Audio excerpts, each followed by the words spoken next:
नमस्कार। मैं रामनाथ प्रसाद, दर्शन शास्त्र विभाग डीएवी महाविद्यालय सिवान से आज ऑनलाइन कक्षा के अंतर्गत आपके समक्ष फिर से उपस्थित हुआ हूँ। आज हम लोग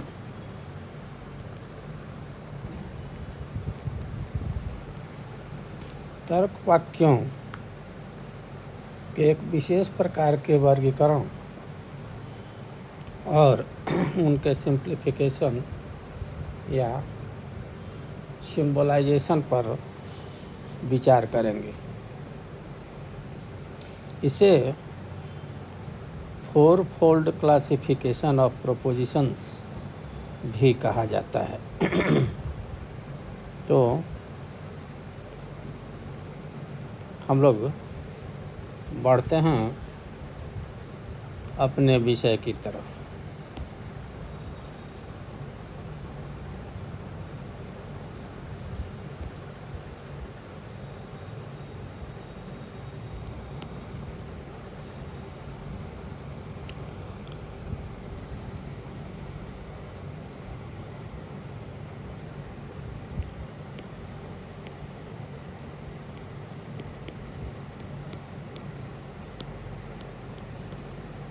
Simplification of proposition।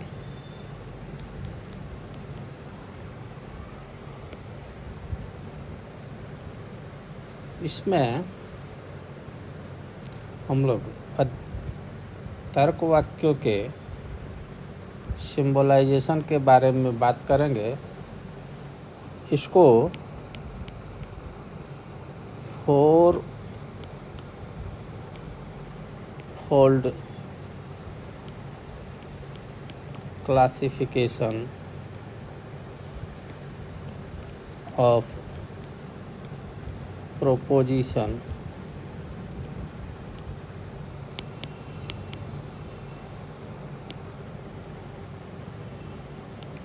भी कहा जाता है।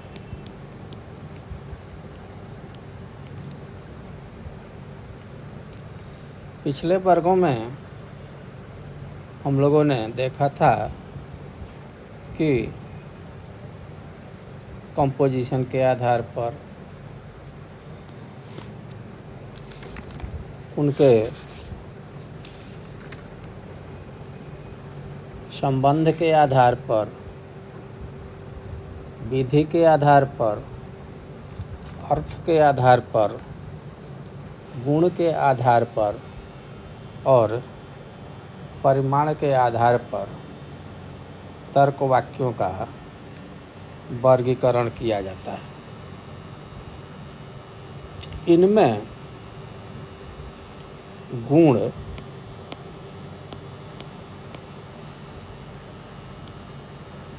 क्वालिटी और परिमाण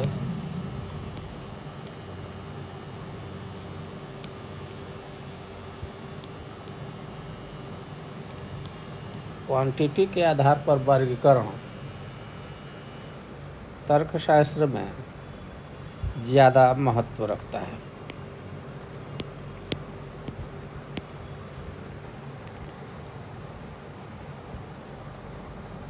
तर्क शास्त्र में इन दोनों को मिलाकर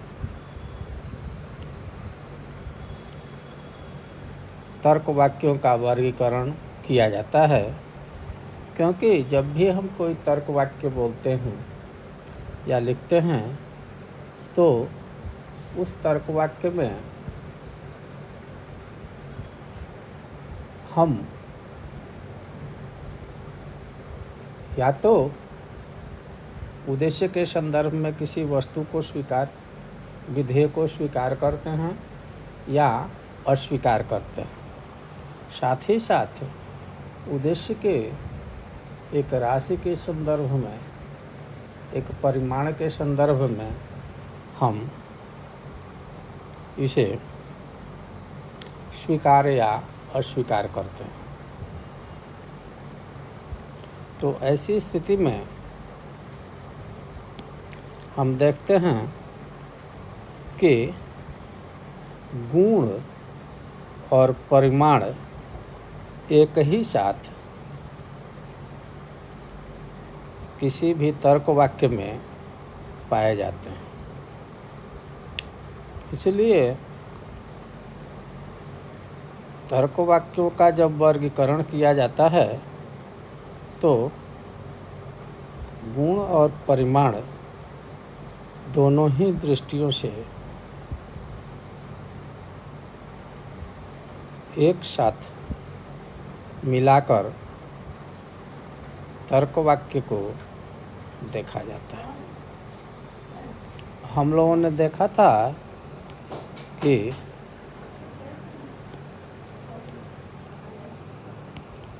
गुण या क्वालिटी के आधार पर तर्क वाक्य दो प्रकार के होते हैं। एक अफर्मेटिव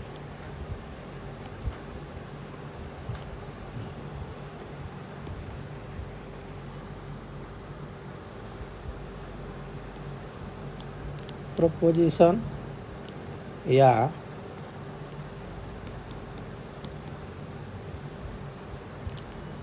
भावात्मक तर्क वाक्य।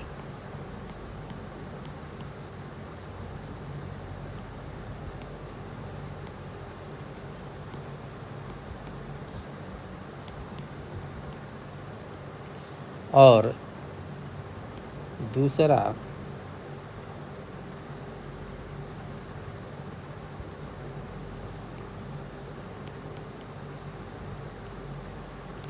नेगेटिव प्रोपोजिशन या निषेधात्मक तर्क वाक्य।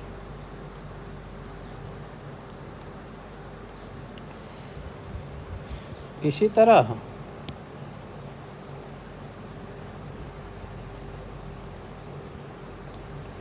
हम लोग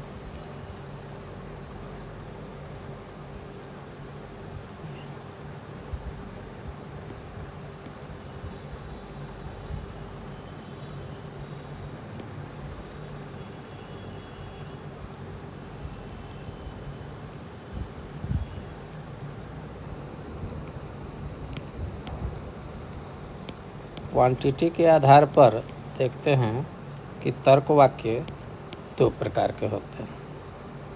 एक यूनिवर्सल प्रोपोजिशन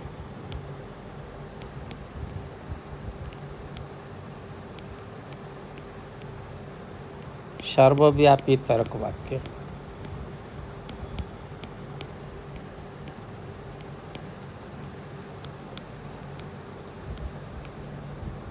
और दूसरा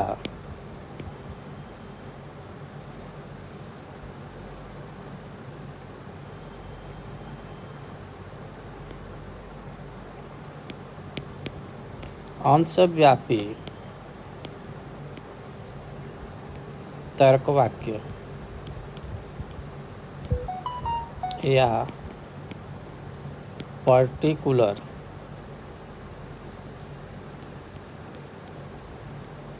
प्रोपोजिशन।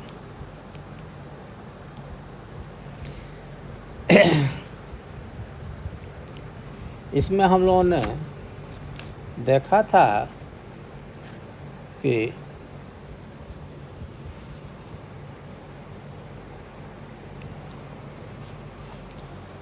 अफर्मेटिव तर्क वाक्य वो इसको कहा जाता है जिसमें किसी उद्देश्य के संदर्भ में किसी विधेय को स्वीकार किया जाता है। निगेटिव प्रोपोजिशन उसको कहा जाता है जिसमें किसी उद्देश्य के संदर्भ में किसी विधेय को अस्वीकार किया जाता है। उसी तरह यूनिवर्सल प्रोपोजिशन वैसे तर्क वाक्य को कहा जाता है जिसमें उद्देश्य के संपूर्ण वस्तुवाचकता के संदर्भ में किसी विधेय को स्वीकार या अस्वीकार किया जाता है।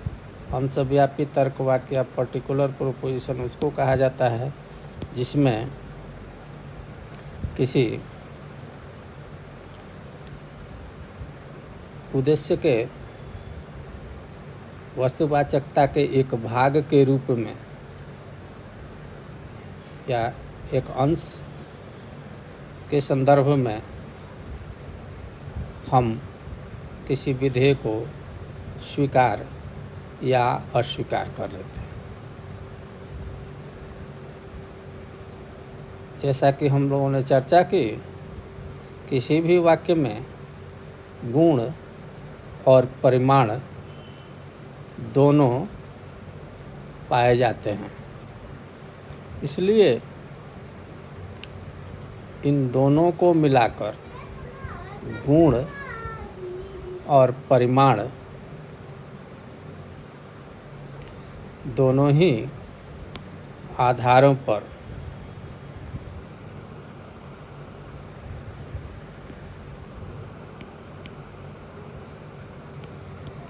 क्लासिफाई करते हैं, वर्गीकृत करते हैं।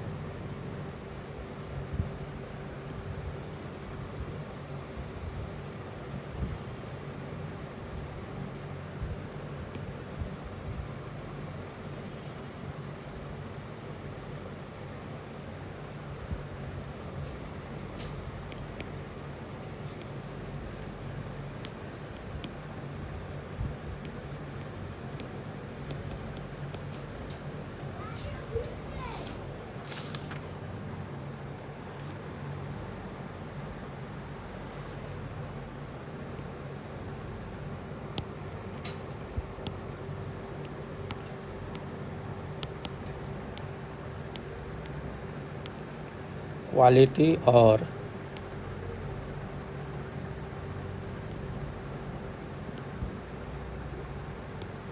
क्वांटिटी दोनों को एक साथ लेकर, इसको हम लोग को फोर फोल्ड क्लासिफिकेशन भी कहा जाता है, क्योंकि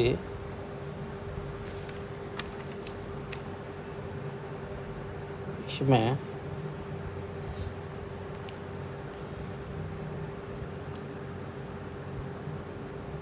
दो गुण के आधार पर दो प्रकार के प्रोपोजिशंस होते हैं और परिमाण के आधार पर दो प्रकार के प्रोपोजिशन होते हैं। दोनों को मिला दिया जाता है तो चार प्रकार के प्रोपोजिशन बनते हैं, जिसमें पहला हो जाता है, गुण को अगर मिलाया जाता है, पहला गुण के आधार पर भावात्मक तर्क वाक्य होता है और परिमाण के आधार पर सर्वव्यापी तर्क वाक्य होता है। तो पहला तर्क वाक्य बनता है सर्वव्यापी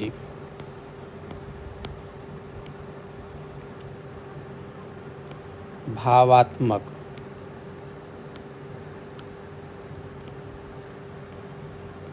तर्क वाक्य।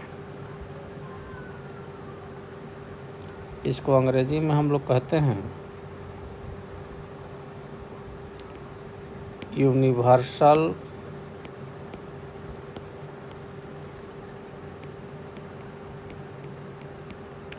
अफर्मेटिव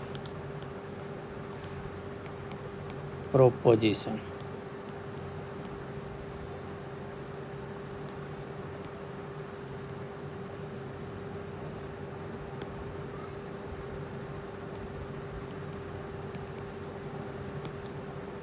दूसरा है कि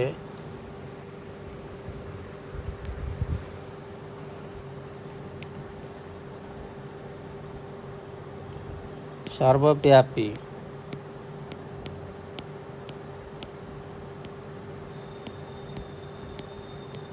निषेधात्मक, जिसका परिमाण सर्वव्यापक हो और गुण निषेधात्मक हो। इसको कहा जाता है यूनिवर्सल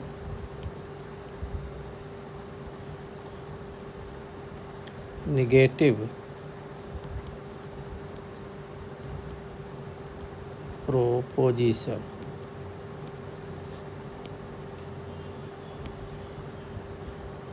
इसी तरह से तीसरा तर्क वाक्य बनता है जब क्वांटिटी पर्टिकुलर हो और क्वालिटी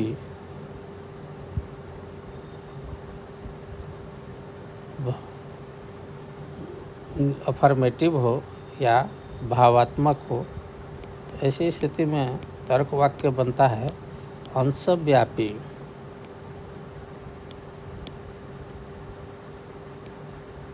भावात्मक तर्क वाक्य।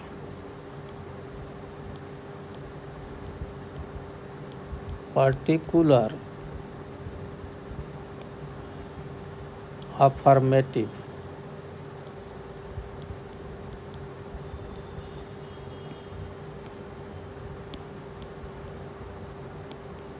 प्रोपोजिशन।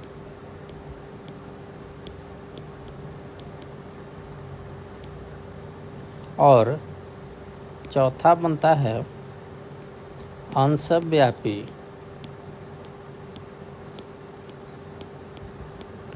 निषेधात्मक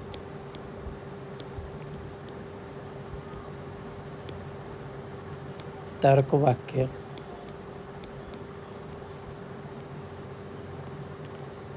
या पर्टिकुलर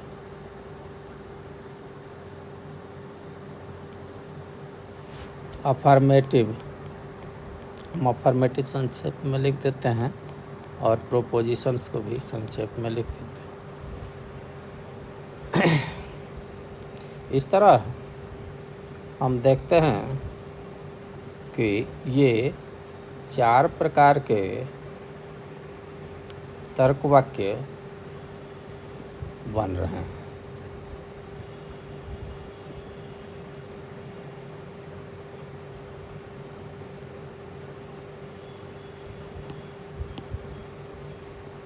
अब हम इनके उदाहरण देखेंगे और इनका किस तरह से सरलीकरण किया जाता है, सिंप्लीफिकेशन किया जाता है या प्रतीकीकरण किया जाता है, इस पर विचार करेंगे। हम सबसे पहले लेंगे पूर्णव्यापी भावात्मक तर्क वाक्य या यूनिवर्सल अफर्मेटिव प्रोपोजिशन।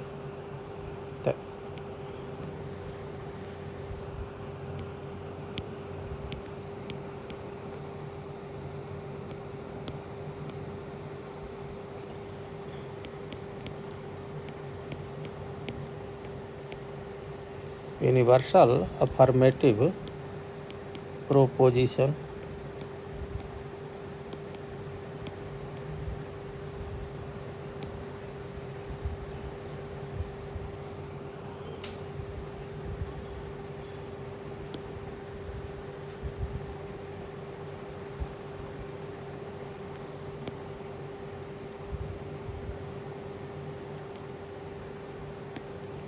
या पूर्णव्यापी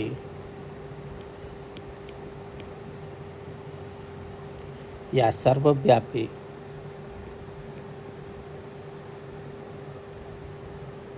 भावात्मक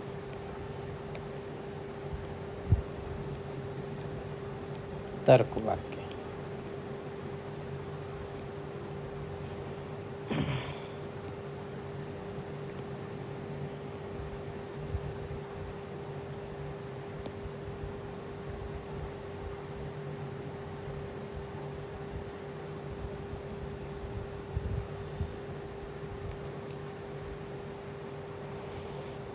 अब हम इसका सामान्य उदाहरण लेते हैं वास्तविक उदाहरण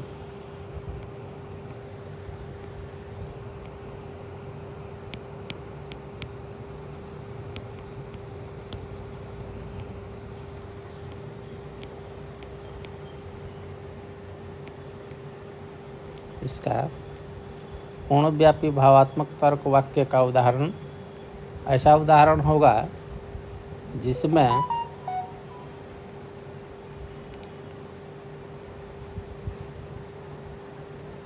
सर्वव्यापकता हो और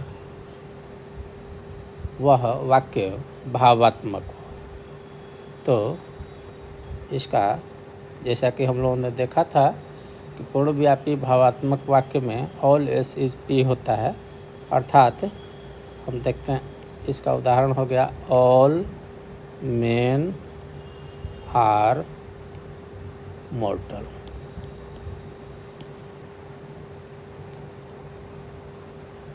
सभी मनुष्य मरणशील है, ऑल मेन आर मॉर्टल। यहाँ मेन के सभी वस्तुवाचकता के संबंध में, सभी उदाहरणों के संबंध में हम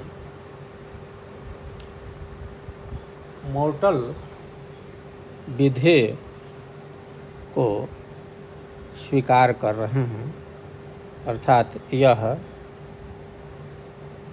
पूर्णव्यापी भावात्मक तर्क वाक्य है।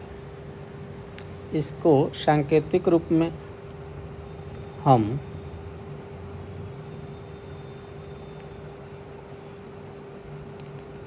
इस रूप में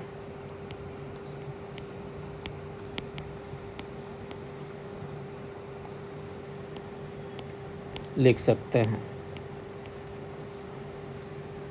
जैसे हम परिमाण सूचक शब्द लिखते हैं ऑल, उसके बाद यहाँ मेन जो है कुछ भी हो सकता है, कोई भी सब्जेक्ट, और तब उसके बाद कोपुला इज आर होगा और तब ये विधेय अर्थात प्रेडिकेट का P, all S is P इसका सांकेतिक रूप होता है। यूनिवर्सल अफर्मेटिव का इस तर्क वाक्य, निगमनात्मक तर्क वाक्य में एक नाम दिया गया है। इसको इसका सांकेतिक नाम कहा जाता है। तो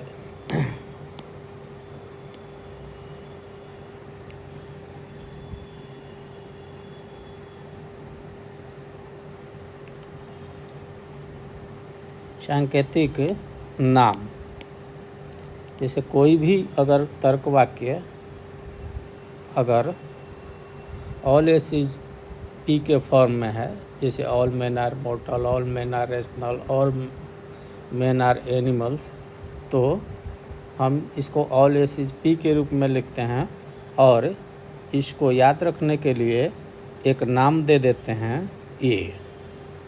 यह इसका प्रचलित सांकेतिक नाम है। इसको ये वाक्य कहा जाता है, अर्थात पूर्णव्यापी या सर्वव्यापी तर्क वाक्य, यूनिवर्सल अफर्मेटिव प्रोपोजिशन को ये तर्क वाक्य कहा जाता है। इसी तरह हम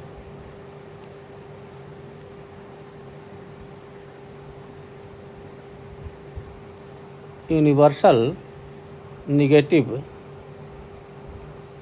प्रोपोजिशन के केस में देखते हैं।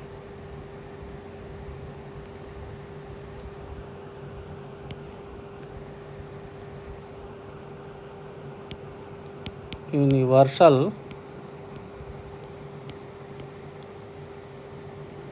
निगेटिव प्रोपोजिशन,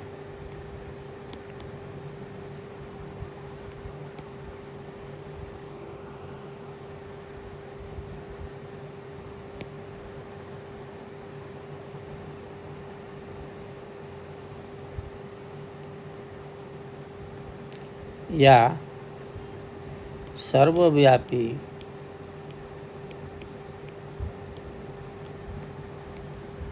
निषेधात्मक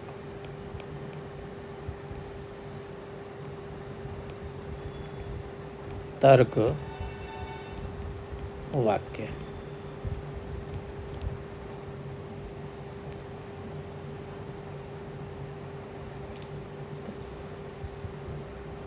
यह ऐसा तर्क वाक्य है जिसमें हम उद्देश्य की संपूर्ण वस्तुवाचकता के संदर्भ में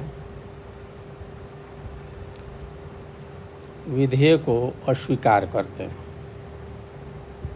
तो इसका वास्तविक उदाहरण एक देख लेते हैं।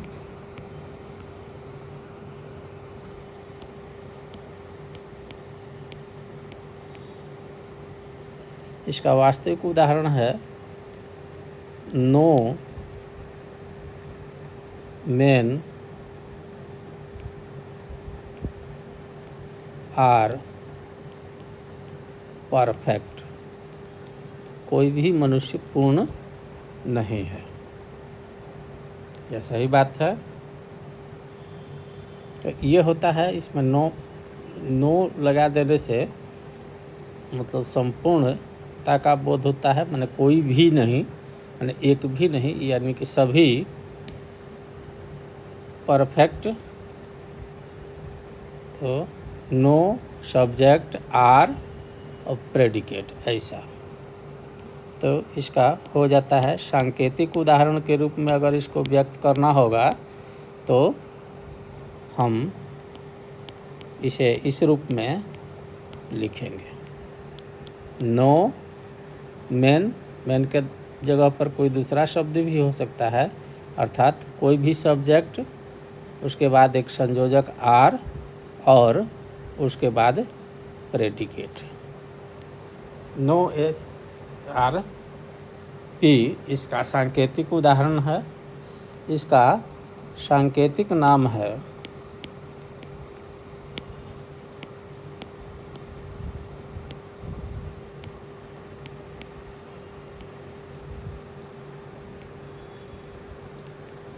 ई। कैपिटल ई से इसको व्यक्त किया जाता है।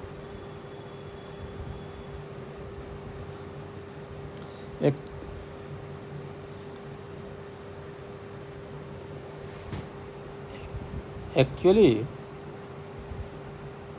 ऐसा बताया जाता है कि अरस्तु ने ये नाम अफर्मो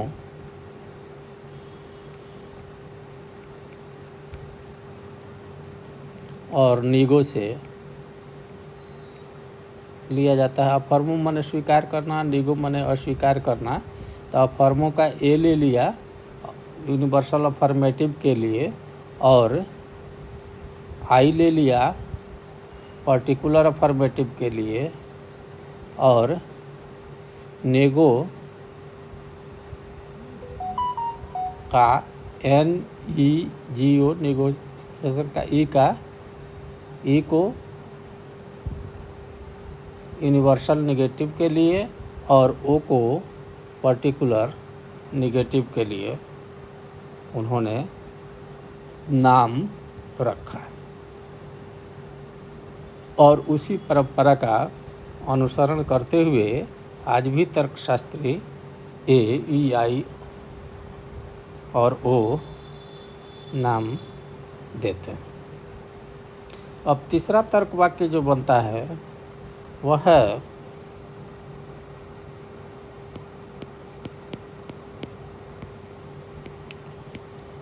अंशव्यापी भावात्मक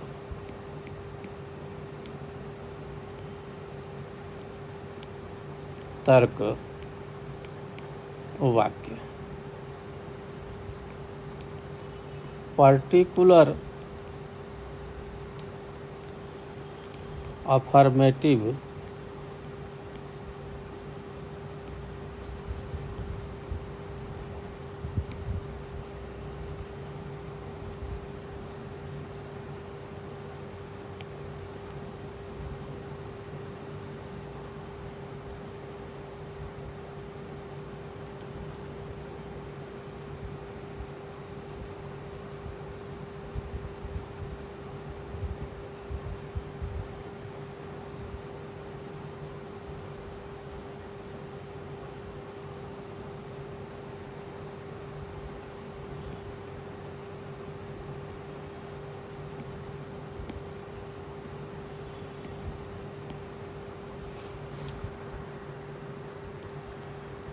प्रोपोजिशन।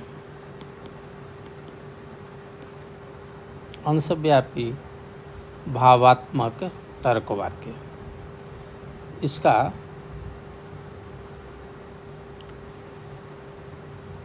वास्तविक उदाहरण हम लोग देखते हैं।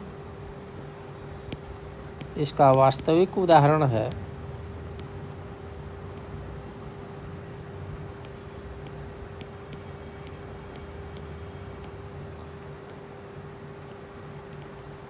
some men are wise।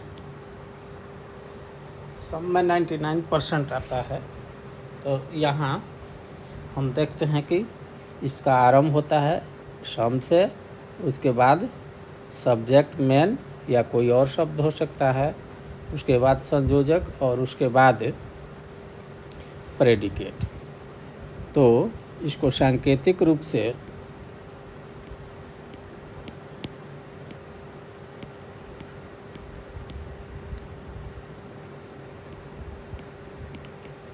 हम इस तरह से उदाहरण दे सकते हैं। सम एस आर पी। इसका सांकेतिक नाम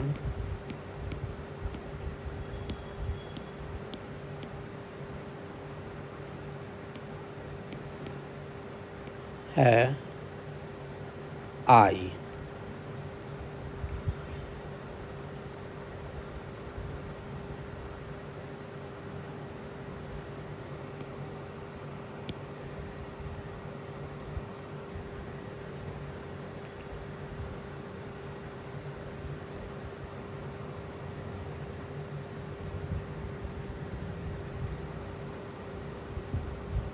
अब हम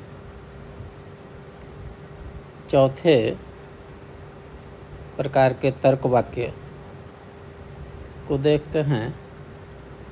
वह तर्क वाक्य है पर्टिकुलर निगेटिव या अंशव्यापी निषेधात्मक तर्क वाक्य।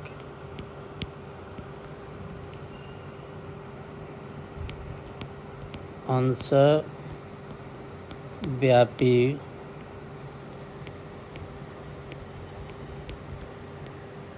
निषेधात्मक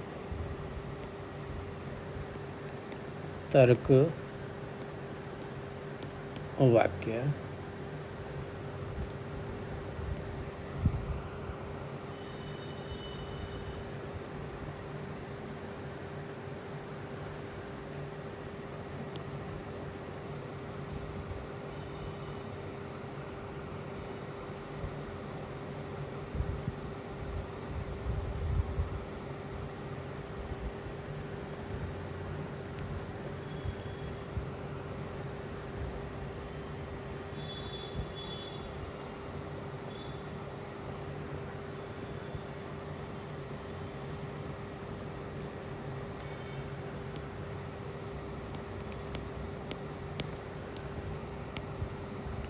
या पर्टिकुलर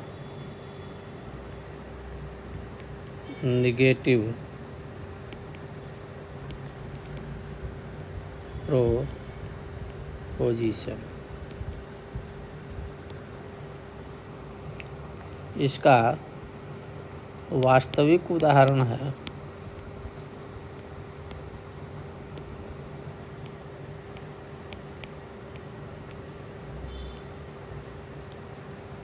एक उदाहरण लेते हैं। सम men are not wise। ठीक है, यहाँ सम है, उसके बाद सब्जेक्ट है, उसके बाद आर नॉट है और उसके बाद वाइज है।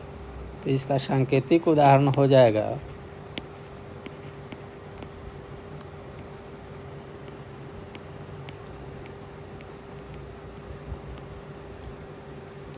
सम, मेन सब्जेक्ट है एस, आर नॉट और उसके बाद प्रेडिकेट।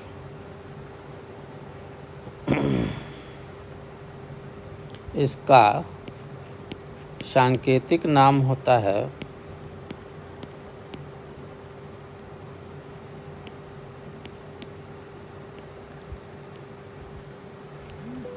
कैपिटल ओ। इस तरह हम देखते हैं कि 4 प्रकार के तर्कवाक्य हो गए।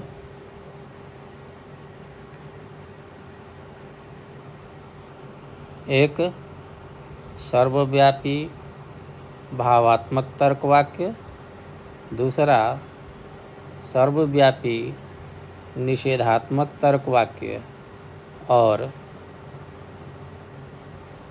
तीसरा अंशव्यापी भावात्मक तर्कवाक्य और चौथा अंशव्यापी निषेधात्मक तर्कवाक्य।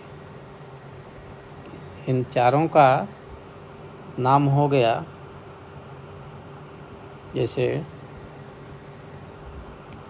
पहला के लिए हम लोग करते हैं सर्वव्यापी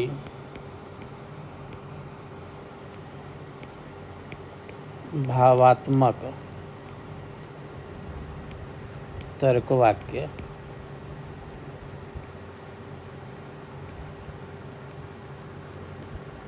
यूनिवर्सल अफर्मेटिव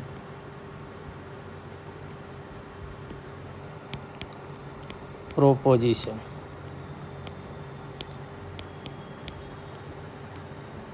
को हम लोग कहते हैं ए। दूसरा सर्वव्यापी निषेधात्मक तर्कवाक्य,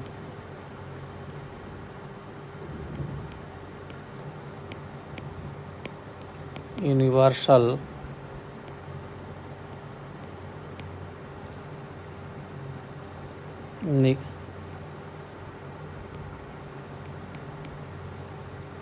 नेगेटिव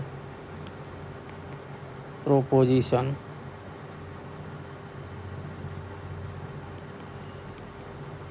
को हम लोग कहते हैं ई।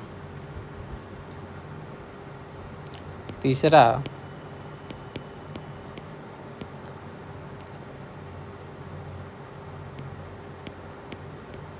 अंशव्यापी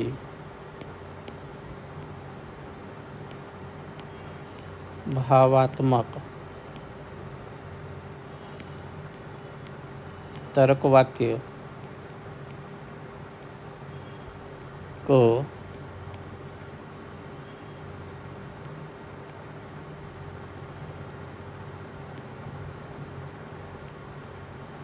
या पर्टिकुलर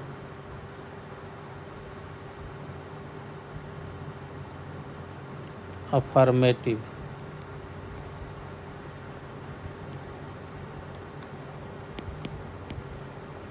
प्रोपोजिशन को हम लोग कहते हैं आई। और चौथा अंशव्यापी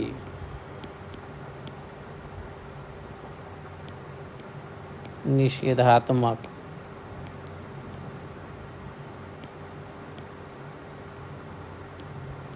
तर्कवाक्य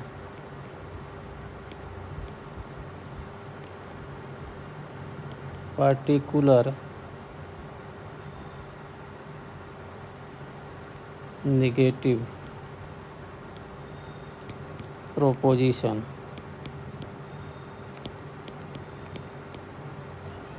को हम लोग कहते हैं कैपिटल ओ। अर्थात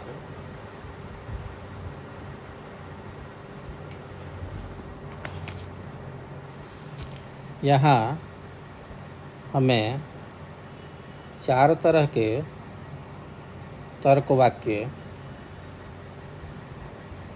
मिलते हैं। वे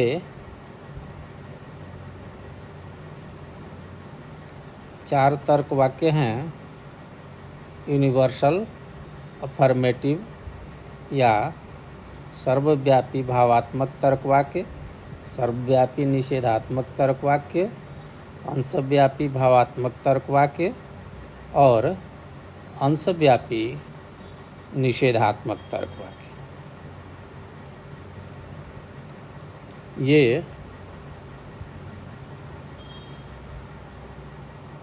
पहला हो जाता है ए, दूसरा हो जाता है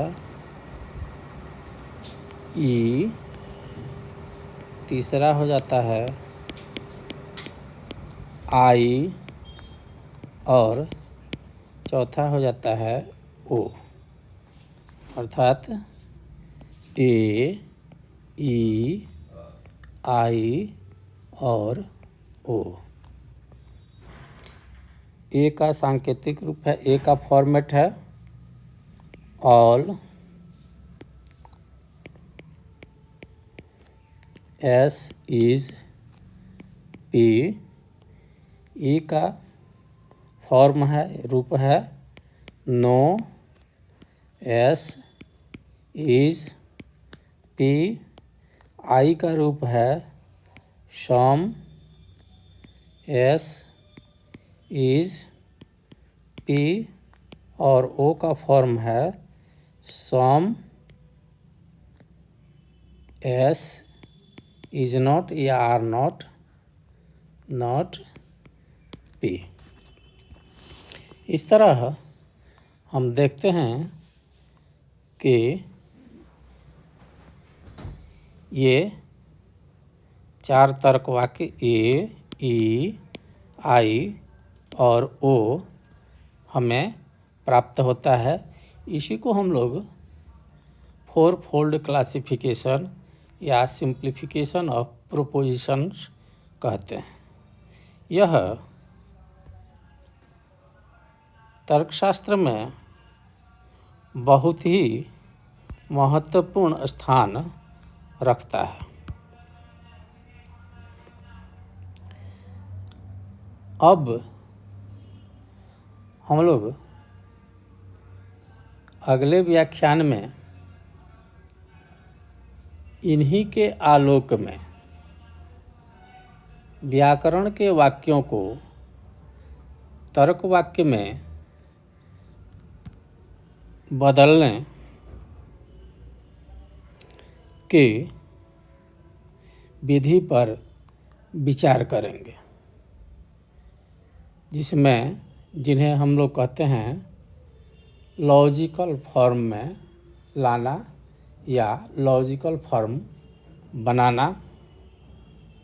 तो तब तक के लिए विदा, धन्यवाद।